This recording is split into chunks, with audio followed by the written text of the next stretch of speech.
मुंबईत सकाळपासून पुन्हा एकदा संततधार सुरू झाली आहे। त्यामुळे हिंदमाता परिसरात पाणी साचलंय। तिन्ही मार्गांवरची वाहतूक उशिराने सुरू आहे। सकाळी 7 वाजता संपलेल्या 24 तासात मुंबई शहरात 162 मिलीमीटर, पूर्व उपनगरात 112 तर पश्चिम उपनगरात 162 मिलीमीटर पावसाची नोंद झाली आहे। येत्या 24 तासात पुन्हा एकदा मुसळधार पावसाचा अंदाज वर्तवण्यात आलाय।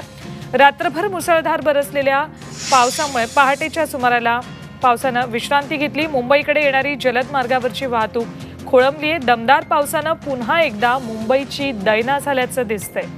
पश्चिम उपनगरातही पावसाचा जोर कायम आहे। गेल्या 4 दिवसांपासून पश्चिम उपनगरात पाऊस सुरू आहे। मुसळधार पावसामुळे मध्य रेल्वेची वाहतूक खोळंबली आहे। सायन माटुंगा दरम्यान रुळावर पाणी साचले। हा सखल भाग असल्याने सायन माटुंगा दरम्यान मुसळधार पावसानंतर पाणी साचण्याची घटना दरवर्षी घडत असते। यंदाही तेच झाले। पावसाने दमदार हजेरी लावल्यामुळे सायन माटुंगा दरम्यान रेल्वे रुळांवर पाणी साचले। त्यामुळे मध्य रेल्वेच्या वेळापत्रकाचे 3-13 वाजल्याचं दिसतंय। मुसळधार पावसामुळे मध्य रेल्वेची वाहतूक खोळंबली आहे। मुंबईत गेल्या 4 दिवसात पाऊस सतत कोसळतोय। त्यामुळे तिन्ही रेल्वे मार्गांवर खोळंबा होताना दिसतोय। सायन माटुंगा दरम्यान रेल्वे रुळांवर पाणी साचले। त्यामुळे मध्य रेल्वेच्या वेळापत्रकाचे 3-13 वाजलेत।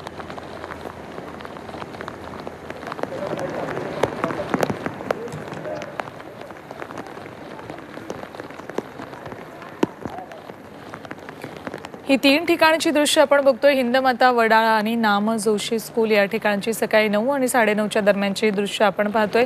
पाणी साचलेले ठिकठिकाणी पावसाचा जोर कमी होताना दिसत नाहीये। त्यामुळे पाण्याचा निचरा होत नाहीये। हिंदमाता भागातला आढावा घेतलाय आमचे प्रतिनिधी देवेंद्र कोल्हटकर यांनी।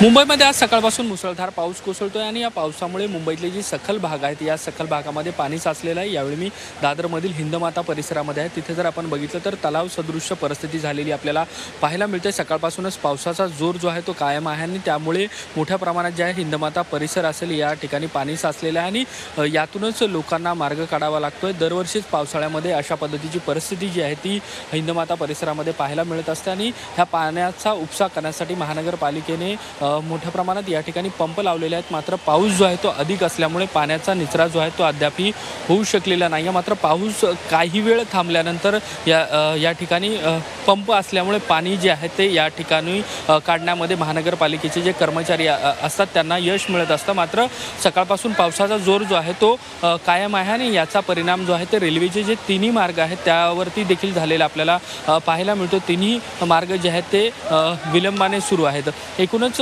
आज दिवसभर जो आहे तो अशाच पद्धतीचा पाऊस राहण्याची शक्यता जी आहे ती हवामान खात्याने वर्तवलेली आहे आणि त्यामुळे स्वाभाविक आहे मोठ्या प्रमाणात सुरू असलेल्या पावसामुळे मुंबईतल्या जनजीवन जे आहे त्या जनजीवनावरती परिणाम झालेला आपल्याला पाहायला मिळतोय। व्हिडिओ जर्नलिस्ट अमरीशसह देवेंद्र कोल्हटकर, झी मीडिया, मुंबई।